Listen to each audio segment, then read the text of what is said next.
কার কথা? সবাই বলেন জোরে। আল্লাহর কথা। হে নবী, আপনি বলে দেন কি বলবে, কাদেরকে বলবে, কিসের জন্য বলবে?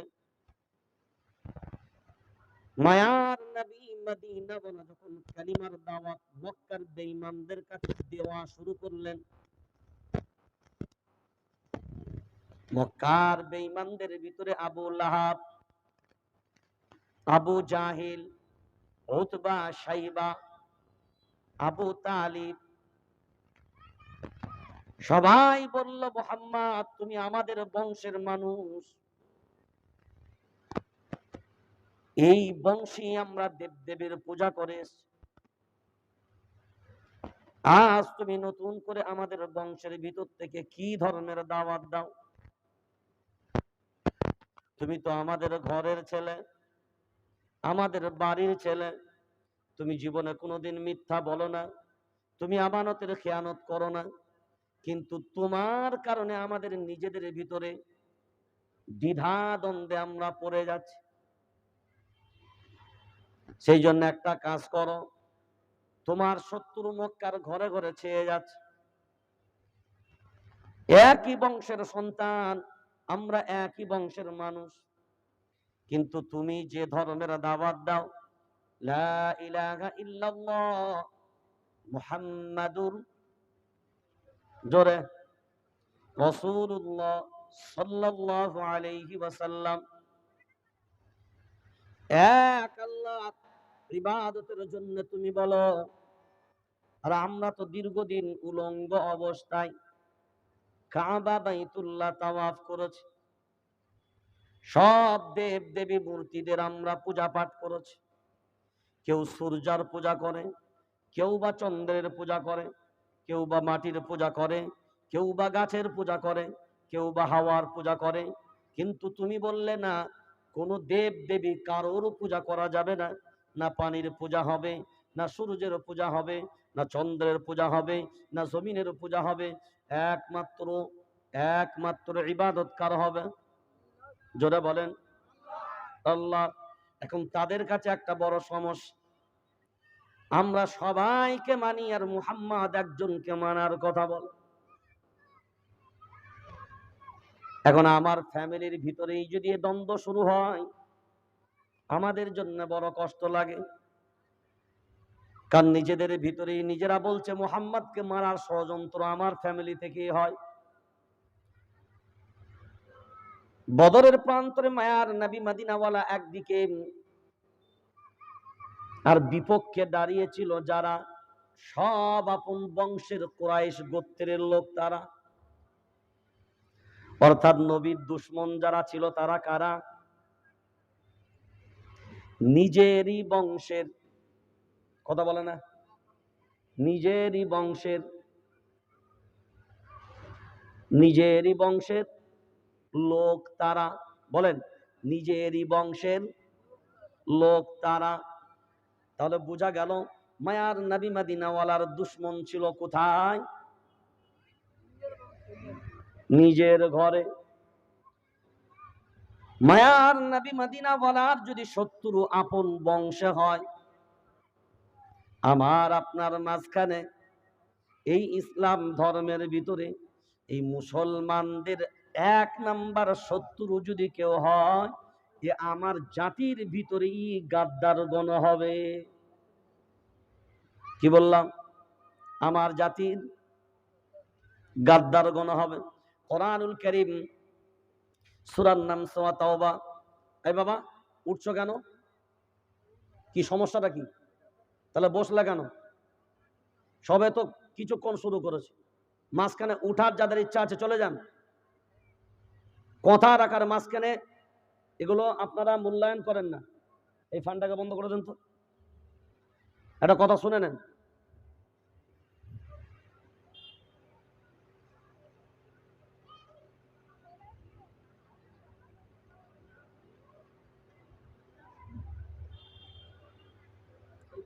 এটা আমরা জলসার ক্ষেত্রে এইগুলোকে গুরুত্ব দিই না। কোরআনের কথা চলার মাঝখানে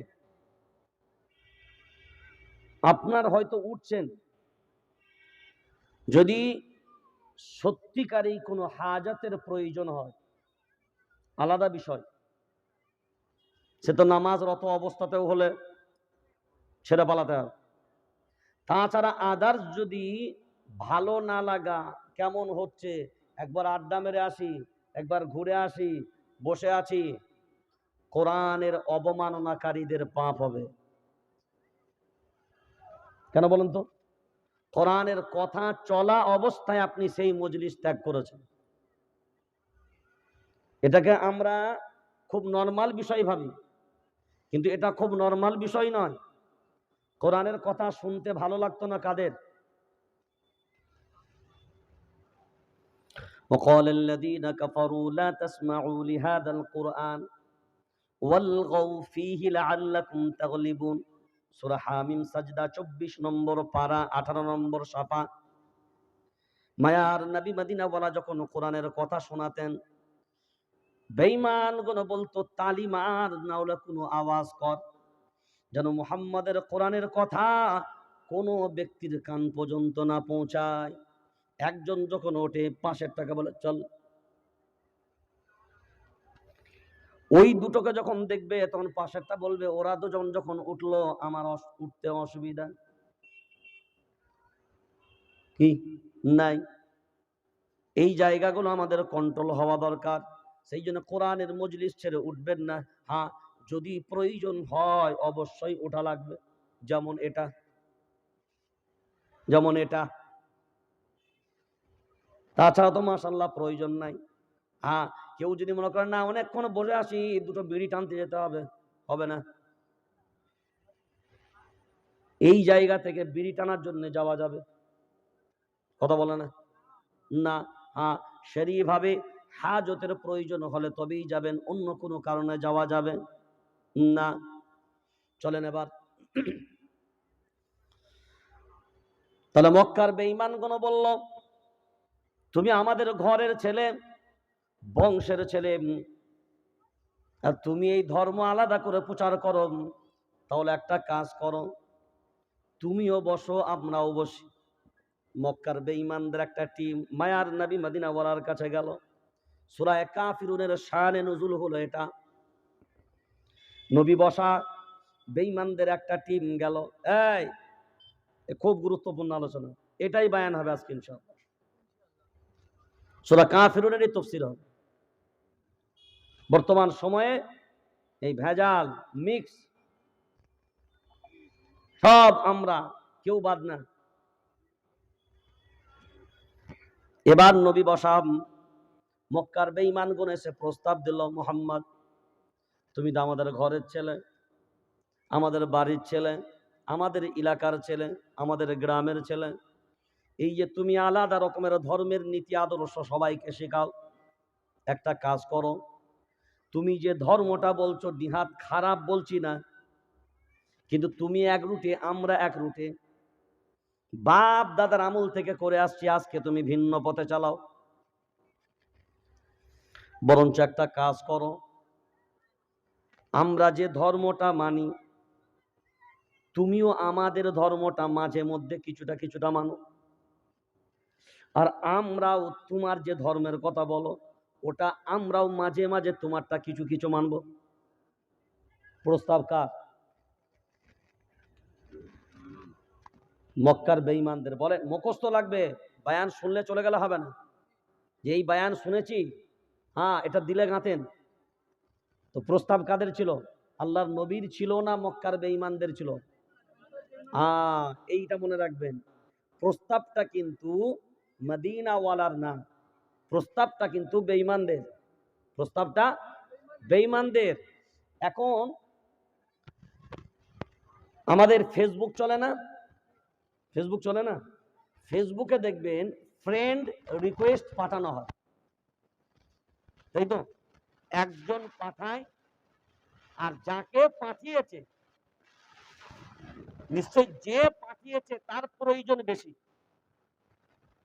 যে পাঠায় তার প্রয়োজন বেশি। যে অ্যাকসেপ্ট করে তার ব্যক্তি স্বাধীনতার উপরে নির্ভর করে, সে গ্রহণ করবে কি না। তোমাকে বন্ধু রূপে নিতেও পারে আর নাও নিতে পারে। আমি চাইলেই হবে না যতক্ষণ পর্যন্ত যাকে পাঠিয়েছে সে ওটা অ্যাকসেপ্ট না করছে। ঠিক এটা যেমন বর্তমান সময়ে, তাহলে বোঝা গেল এটা বেঈমানদের প্রয়োজন বেশি ছিল। ভেজাল ঢুকানোটা কাদের প্রয়োজন বেশি ছিল? কেন? ওরা যে নীতি, যে ধর্ম, যে আদর্শ নিয়ে চলে, ওটাই তো হযবরল্লাহ ভেজাল। বুঝতে পারেন না? ওটাই হলো হযবরল্লাহ ভেজাল।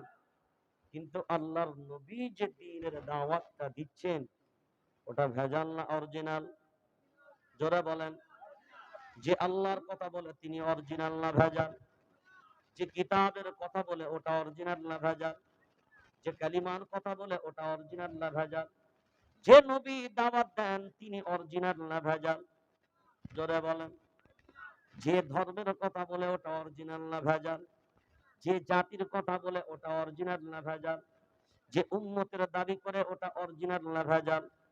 হে মুসলমান, বিবেক দিয়ে ভাবনা চিন্তা করে বলি, আল্লাহর গোলাম, রব আমার নাম্বার ওয়ান, নবী আমার নাম্বার ওয়ান, কালিমা আমার নাম্বার ওয়ান, কিতাব আমার নাম্বার ওয়ান, কিবলা আমার নাম্বার ওয়ান, ধর্ম পেলাম নাম্বার ওয়ান, জাতি হলাম নাম্বার ওয়ান, উম্মত আমি নাম্বার ওয়ান। এবার বিবেক দিয়ে ভাবনা চিন্তা করে বলো, সবই যখন আমার নাম্বার ওয়ান, এই জাতির আমল কেন হলো ভেজাল?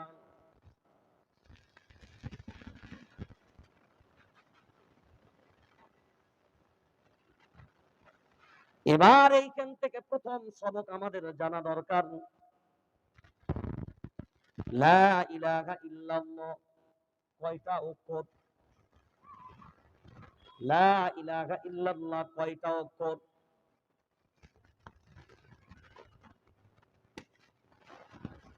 কলমা পড়েছি, গুনার সুযোগ হয় নাই। ককাটা জমি আছে, হিসাব আছে না নাই? কথা বলে না। ক টাকা গিন্নির কাছে রেখেছি, ক টাকা ক্যাশে আছে, হিসাব আছে না নাই? সবার হিসাব বুঝে সুঝে রাখতে পারো আল্লাহর গোলাম। যে কালিমা পড়লাম, ওই কালিমার মানদণ্ড কি, ওই কালিমার উদ্দেশ্য কি, ওর হাকিকি মানা কি, ওর আসল উদ্দেশ্য কি, এটাই আমার আপনার ভিতরে অধিকাংশ মুসলমানের জানা নাই। আল্লাহর গোলাম, নিজেদেরকে দাবি করলাম আমরা কালমাওয়ালা মুসলমান, কিন্তু জানা দরকার এর প্রকৃত অর্থ, প্রকৃত মানা, মানার দিক দিয়ে কয়টা হুকুম, এগুলো আমার আপনার ভিতরে অধিকাংশর জানা নাই। ইকরার বিল লিসান, তাসদীক বিল জানান, আমালু বিল আরকান। কালিমা পড়ে নিলেই হবে না। কালিমা পড়ে নিলেই হবে না। যদি 100 বার নয়, কোটি বারো কালিমা পড়ে নেন, হবে না। এটা হলো ইকরার বিল লিসান। তারপরে যদি দ্বিতীয় ধাপ না হয়, তাসদীক বিল জানান, অন্তর থেকে স্বীকার করা, এইটা যদি না হয়, প্রকাশ করে কোনো লাভ হবে না।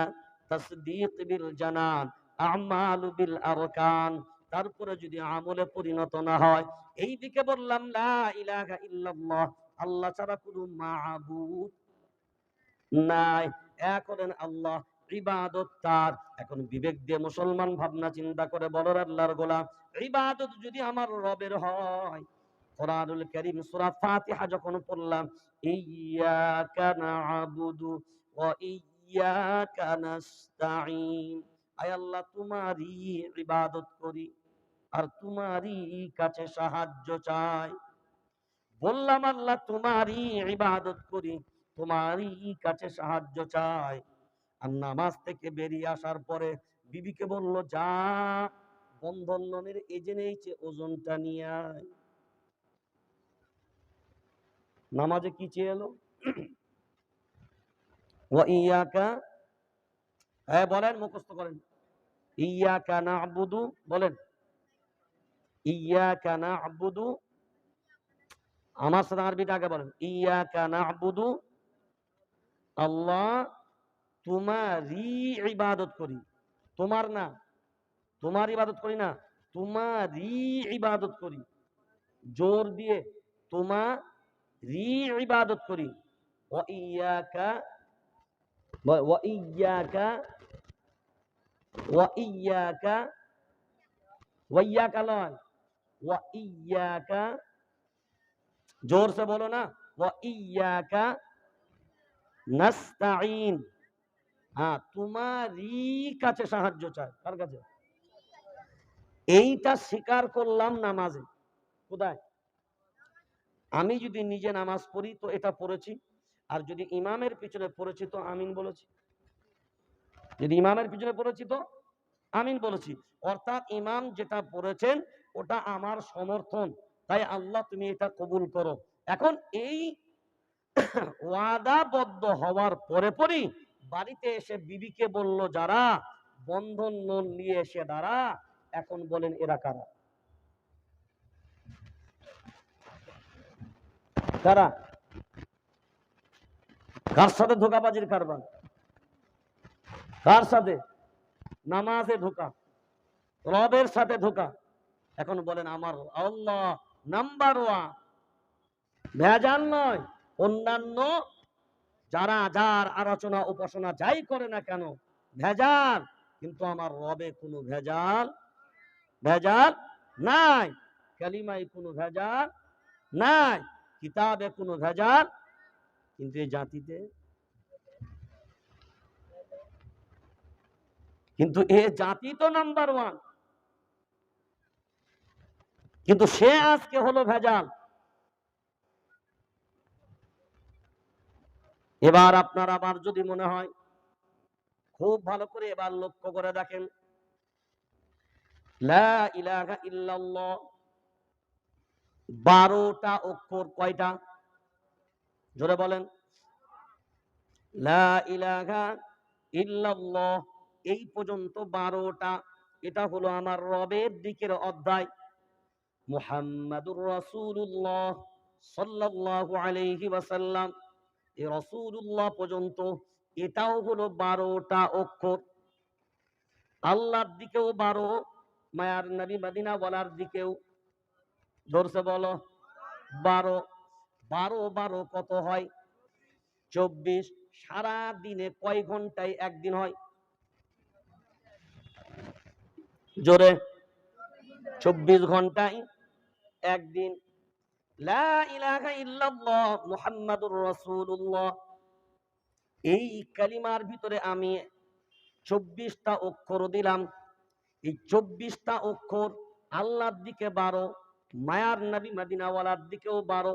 আল্লাহ বললেন আমার দিকেও সংখ্যা থাকবে 12, আমার নবীর দিকেও সংখ্যা হবে 12। 12 আমারও যেমন 12, আমার মায়ার নবী মদিনাওয়ালার দিকেও 12।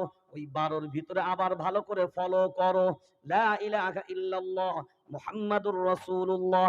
এই 24টা অক্ষরের ভিতরে একটা অক্ষর এমন নেই যে অক্ষরের ভিতরে না উপরে না নিচেই কোনো নুক্তা আছে। নুক্তা মানে দাগ, নুক্তা মানে ফুটকুনি। লা ইলাহা ইল্লাল্লাহ এখানেও এমন কোনো অক্ষর নাই যার উপরে বা নিচেই কোনো নুক্তা হয়। মুহাম্মাদুর রাসূলুল্লাহ এই অক্ষরগুলোর ভিতরেও কোনো নুক্তা নুক্তা নাই। আল্লাহ বুঝাতে চাইলেন এটা লা ইলাহা ইল্লাল্লাহ মুহাম্মাদুর রাসূলুল্লাহ, এই কালিমার ভিতরে যেমন কোনো নুক্তা নাই, দাগবিহীন, নুক্তাবিহীন, ঠুনকাবিহীন এই কালিমা যেমন হবে, আমার বান্দা যারা কালিমাওয়ালা হবে এরা সব নুক্তাবিহীন, দাগবিহীন হবে।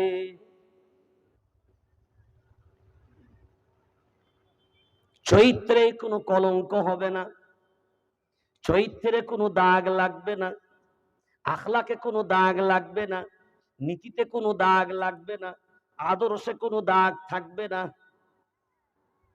যখন দেখবে তোমার চরিত্র ও আখলাক, নীতি এবং আদর্শ তার ভিতরে কোনো দাগ নাই, দাগবিহীন তোমার জীবন, তখন তুমি দাবি করতে পারবে আল্লাহর গোলাম একজন ঈমানওয়ালা মুসলমান, তাই কম্প্রোমাইজ করার কোনো সুযোগ নাই। বেঈমানরা যখন মায়ার নবী মদিনাওয়ালাকে বললেন, নবী গো আপনি তো আমাদেরই বংশের ছেলে, বরঞ্চ এবার কাজ করেন, আপনার ধর্ম আমরা কিছু মানবো, আমাদেরটাও আপনি কিছু। কথা বলে না? এখন এবার তাকান আমার দিকে। ধরুন কারোর মা কোন সন্তানকে বললো বাবা বাজার যাও, বলে ঠিক আছে মা বাজার যাচ্ছে। বাবা তেল নিয়ে আসবে।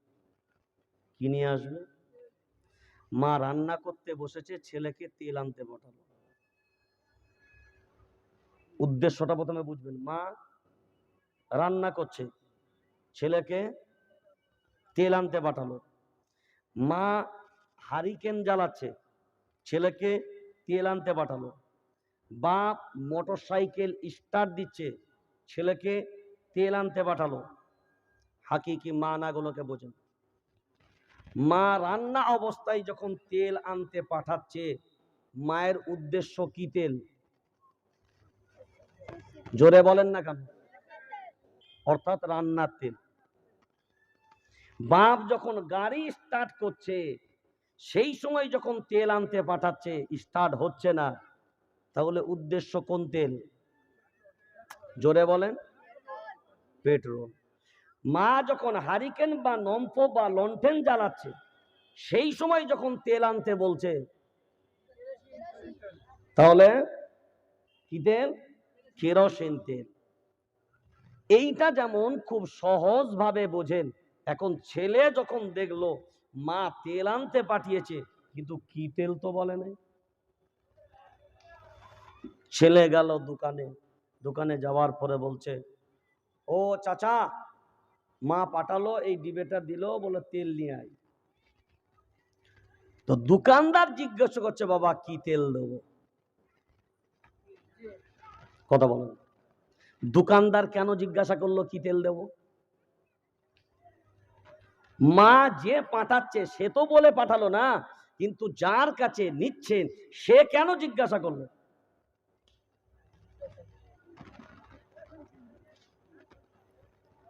সে এই জন্য জিজ্ঞাসা করলো, দোকানদার তার কাছে কমসে কম 7-8 রকমের তেল আছে, তার ভান্ডারে 7-8 রকমের তেল আছে। এখন কোন তেল নিবি এটা তো আগে বলবি। ছেলে বলছে, চাচা মা তো তা বলে দেয় না, তো কত তেল আছে? বলে বাবা আমার কাছে এখন তো 5-6 রকমের আছে। বলে একটা কাজ করো, সব 250-250 করে দাও। সব, এদিকে তাকান, কোনো দিকে তাকাবেন না, সব 250 করে দাও। সরষের তেল, কেরোসিন তেল, পেট্রোল, ডিজেল, সাদা তেল, যা ছিল সব লেছে। এবার পুরো 3 কিলো 3.5 কিলো মতন তেল বাড়িতে নিয়ে মা রান্না, তখনও রান্নাঘরে। বলে বাবা তেল এনেছি। বলে হ্যাঁ। বললি আই ডিবেটা। এবার ডিবে দিয়ে মায়ের কাছে। এবার বলেন গোশ রান্না, সব কিছু সামান রেডি, ছিপি খুলবে আর মা ঢালবে। ছিপি খুলবে আর মা ঢালবে। কিন্তু ঢালতে যখন যায় তখন দেখে ওরে বাবা তো পেট্রোলের গ্যাস পাই, আবার যেন মনে হয় না কেরোসিনের গ্যাস পাই। এখন বিবেক দিয়ে ভাবনা চিন্তা করে বলেন, যদি মা না ঢালে তো আলহামদুলিল্লাহ, কিন্তু যদি ঢেলে দেয় ওই তরকারি খাওয়া যাবে? যে এনেছে সে খেতে পারবে? জোরে বলেন। যে বাচ্চা এনেছে সেও খেতে পারবে না। আর মা যদি বলে আদর করে, আমার বাচ্চা এনেছে তো অসুবিধা কি আছে, একবার খেয়ে এলাও, কথা বলে না, খেতে পারবে না। বাচ্চার গালের খাবার যদি বাচ্চা উগলে দেয় মা খেয়ে নেবে, কথা বলে না, সেটাও মা খেয়ে নেবে। কিন্তু 5 মিশলি তেল যদি তরকারিতে ঢেলে দাও, মাও খাবে না, বাপও খাবে না, ছেলেও খাবে না। মুসলমান বিবেক দিয়ে ভাবনা চিন্তা করে বলেন, তেল তো সবই, খ্রিস্টান হলেও ধর্ম, ইহুদি হলেও বলেন ধর্ম, ইসলাম হলেও, হিন্দু হলেও, জৈন হলেও, বুদ্ধ হলেও, কেউ যদি বলে সবই তো ধর্ম, আল্লাহ যখন বলেছে ইন্নাদ্দীন, নিশ্চয়ই ধর্মের কথা বলেছে। ইসলাম আমরা মানি, তাই হলো ইসলাম। ওই জন্য দেখবেন বহু মানুষ অপব্যাখ্যা করে, লাকুম দীনুকুম ওয়ালিয়া দীন, তোমার ধর্ম তোমার, আমার ধর্ম আমার। ওই বিয়াদব, লাকুম দীনুকুমের আগের আয়াতগুলো আগে ব্যাখ্যা কর। লাকুম দীনুকুম ওয়ালিয়া দীন এটা তো শেষ অধ্যায়, এখন ওইটাকে যদি আগে ব্যাখ্যা করো আর প্রথমের গুণ যেগুলো আল্লাহ বলেছেন ওই কথাগুলো না বলো, সবাই মনে মনে ভাববে আহা কোনো অসুবিধা নাই, লাকুম দীনুকুম ওয়ালিয়া দীন, তোমার ধর্ম তোমার, আমার ধর্ম আমার, তার ধর্ম তার, সে ধর্ম তার, ওর ধর্ম ওর। না না, তার আগে মায়ার নবী মদিনাওয়ালার কাছে মক্কার বেঈমানগণ যখন আসলো, নবী গো তোমারটাও আমরা কিছু নেব, আমারটাও তুমি নাও, তুমিও কিছু আমাদের পালন করো, অর্থাৎ মাঝে মাঝে তুমিও উলঙ্গ হবে, বাইতুল্লাহ আমরা যেমন তাওয়াফ করি তুমিও তাওয়াফ করবে, মাঝে মধ্যে তোমার সাথে আমরাও নামাজ পড়ে নেব, মাঝে মধ্যে তোমরাও একটু পূজা করে নেবে, আমিও তোমাদের সাথে একটু দরকার পড়ে আরো কিছু করে নেব। মায়ার নবী মদিনা বলা বসা, সঙ্গে সঙ্গে আল্লাহ কোরআন নাজিল করলেন যে সূরা, সূরা কাফিরুন পুরা নাজিল করলেন। এবার নবীর সামনে দিলেন, উল বড় কফ দিয়ে বললেন, নবী গো ইয়া ইয়া ইয়া ইয়া আইয়ুহাল কাফিরুন, ইয়া আইয়ুহাল কাফিরুন, কাফিরুন। সব কাফিরদের বহু বচন, এক বচন না। হে কাফির সম্প্রদায়, হে অবিশ্বাসীরা। এবার আমার দিকে তাকান, কাফির শব্দের আসল অর্থ হলো অবিশ্বাসী। জোরে বলেন, অবিশ্বাসী। তাহলে অবিশ্বাসী যারা কাফির হবে তারা, বলেন অবিশ্বাসী যারা কাফির হবে তারা, এটা সবাই মানলেন না মানেন না? কাফির মানে হলো জোরে অবিশ্বাসী। তাহলে অবিশ্বাসী যারা কাফির হবে তারা, প্রকৃত অবিশ্বাসী কারা?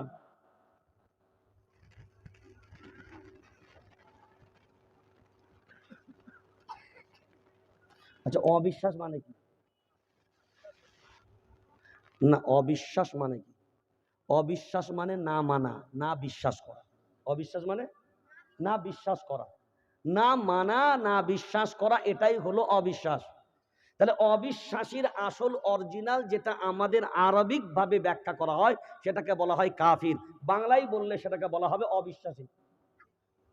কাফেরকে বাংলায় বললে সবাই বলেন, যারা বলছেন না কোনো সমস্যা আছে? না, সবাইকে বলা লাগবে, তবে তো মেমোরিতে ঢুকবে। কাফির মানে হলো অবিশ্বাসী। অবিশ্বাসী কাদের বলে? যারা বিশ্বাস করে না, যারা বিশ্বাস করে না এরাই হয় অবিশ্বাসী, আর অবিশ্বাসীকেই বলা হয় কাফির। এবার অরিজিনাল কাফির কারা?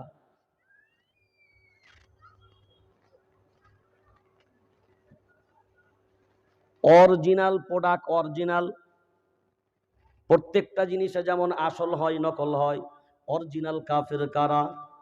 কোরআন বলছে আমি যাদের বলে দেব তারা, কোরআন বলছে আমি যাদের বলে দেব তারা। অরিজিনাল কাফির হবে কারা? আমি যাদের বলবো শুধু তারা, আমরা যাদের বলবো নয় তারা। আল্লাহ বলেন আমি যাদের বলবো তারা। ওইটা শোনার আগে সূরা কাফিরুনের প্রাথমিক অর্থগুলো বুঝি। সব রকম তেল যেমন দিবেই ভরে দিলেন, কোনো তেলকে আলাদাভাবে বাছাই করা যাবে না, ওই তেলটা কোনো কাজে লাগানো যাবে, গাড়িতেও ঢালা যাবে না, রান্নাতেও ঢালা যাবে না, হারিকেনেও ঢালা যাবে না। ওরে মুসলমান, একবারের জন্য নয়, ধর্ম যদি ইসলামকে মেনে নির আল্লাহর গোলাম, ওই জন্য ২ নম্বর পারা ১১ নম্বর সাফা আল্লাহ প্রথম ক্লিয়ার করে দিলেন, ইয়া আইয়ুহাল্লাযীনা আমানু দুখুলু ফিস সিলমি কাফা। আল্লাহ বললেন, হে ঈমানওয়ালারা, ইসলামের ভিতরে যদি ঢুকতে চাও পরিপূর্ণ রূপে ঢুকে যাও। কি রূপে?